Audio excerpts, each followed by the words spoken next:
2005 में अजीत डोभाल आईबी के चीफ की पोस्ट से रिटायर हुए। पर एक स्पाई मास्टर कभी रिटायर नहीं होता, क्योंकि देश को उनकी सबसे बड़ी जरूरत अभी आगे आने वाली थी।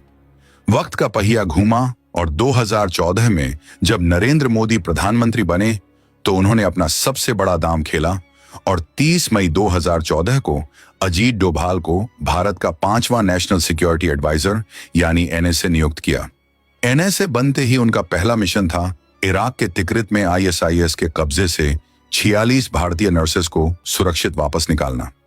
25 जून 2014 को डोभाल एक टॉप सीक्रेट मिशन पर खुद इराक गए और अपने डिप्लोमेटिक और इंटेलिजेंस कॉन्टैक्ट्स का ऐसा जाल बिछाया कि दुनिया का सबसे खूंखार टेररिस्ट ग्रुप आईएसआईएस भी झुक गया और उन सभी 46 नर्सेस को बिना एक खरोंच आए भारत वापस ले आया गया।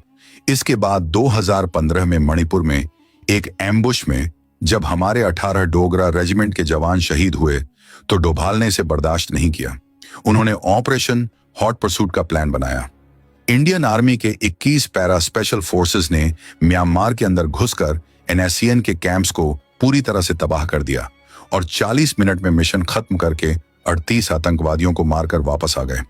यह भारत की नई स्ट्रेटेजी की शुरुआत थी।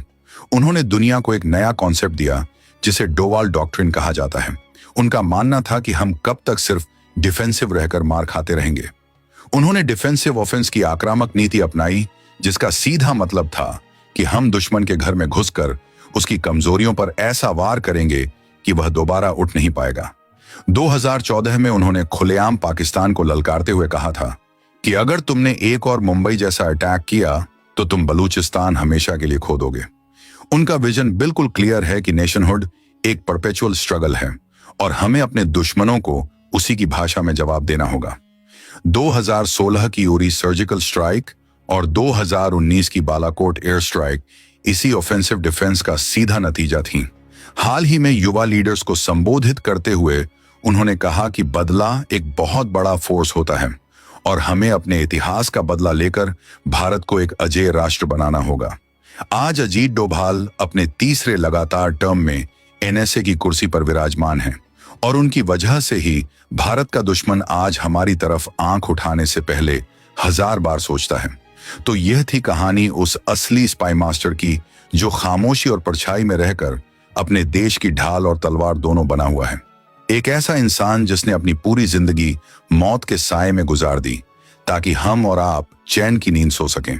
अजीत डोभाल सिर्फ एक नाम नहीं बल्कि भारत की नेशनल सिक्योरिटी का वह मजबूत स्तंभ है जिसे तोड़ना किसी भी दुश्मन देश के लिए नामुमकिन है। उनकी थिंकिंग, उनका डेडिकेशन और उनका फियरलेस एटीट्यूड आज के हर भारतीय के लिए एक बहुत बड़ी इंस्पिरेशन है।